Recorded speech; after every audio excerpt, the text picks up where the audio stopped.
Hello, it's Christy Gray, your newest hype girl and astrologer. Welcome to the Cosmic Hotline. Hi, gorgeous, and welcome to this week's episode of the Cosmic Hotline. And I'm interrupting regular programming with a public service announcement.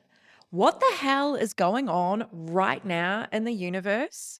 This is a question that you might be asking. Sure, you're probably aware that Mercury is retrograding, which I gave you the 411 a couple of episodes back, but the reality is I have been flooded with DMs and questions from clients and friends asking me what the hell is going on. Because we've got a few intense activations on the horizon, I want you to be absolutely prepared and use Libra season to your advantage. So let me break it down for you.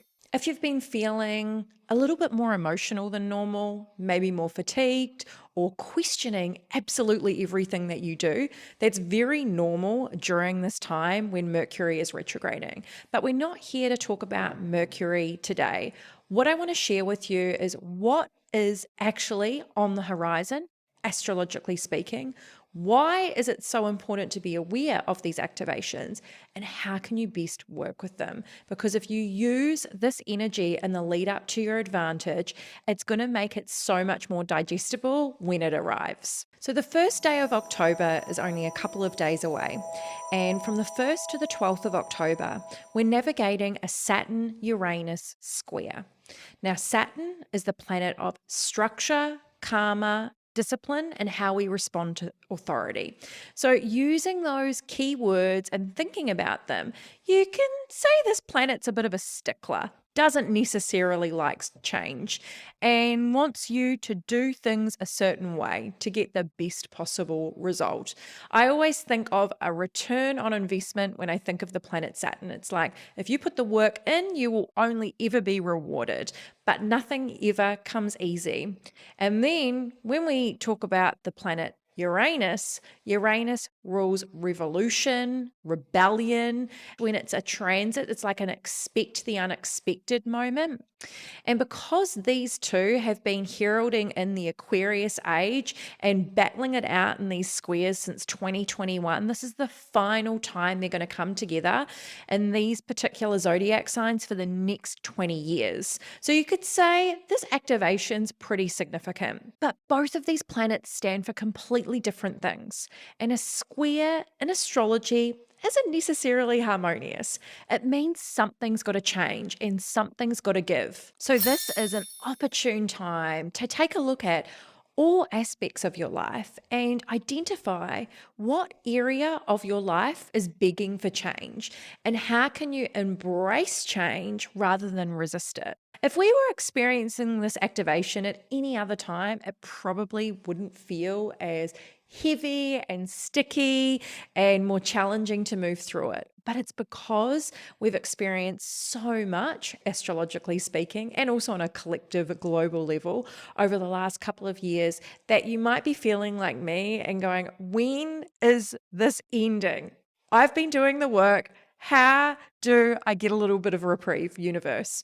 But the beautiful thing is that there is light at the end of the tunnel and there is something magical on the horizon. But the reality is we're not going back to the life that we had pre-2020. Things have changed and it's about navigating our new normal. By looking back at what have been the patterns and themes that have been showing up for you over the last 18 months, and what can you finally do to step forward both powerfully and positively, that will then help you to navigate the last couple of months of 2023.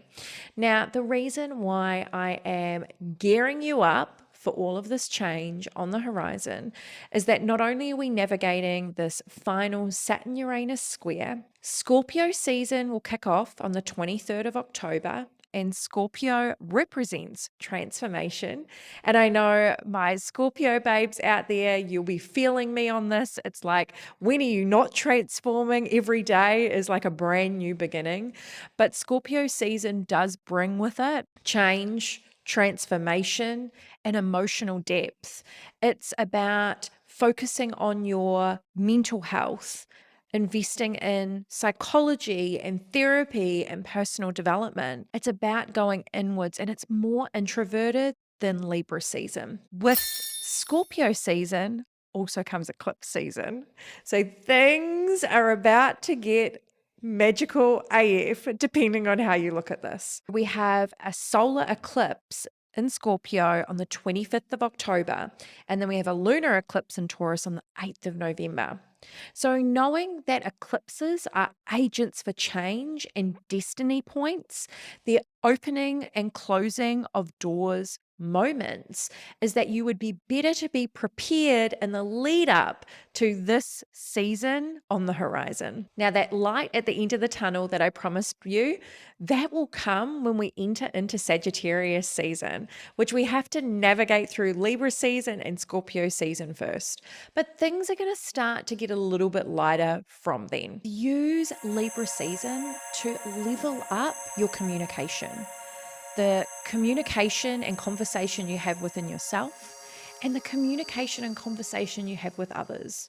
Prioritize community and connection and friendship and enjoying life as much as possible.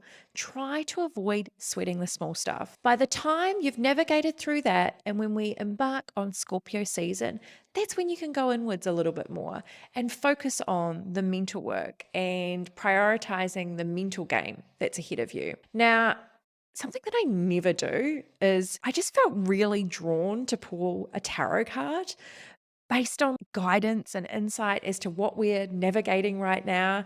And I kept having the Tower card come into my mind. And if I'm being honest, I thought, oh, imagine if I shuffled my tarot card deck and the Tower card popped out. Wouldn't that be a sign? And it's interesting because the universe always works in the most mysterious of ways. And I only pulled one card just out of curiosity.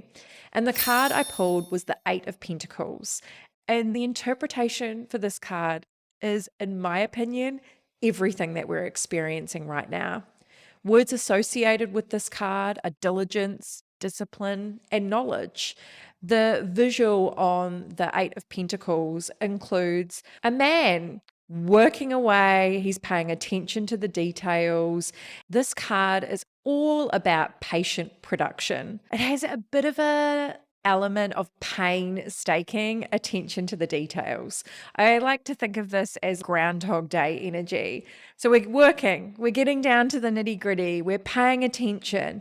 Now is about concentrating all of your energy and efforts to get the job done. It's about reading between the lines, checking the facts, and you know what? The more work you put in, the more you will be rewarded with a beneficial result. So this is an opportunity to learn a new skill, acquire new knowledge, and that can feel really challenging to do when you already feel mentally drained and fatigued.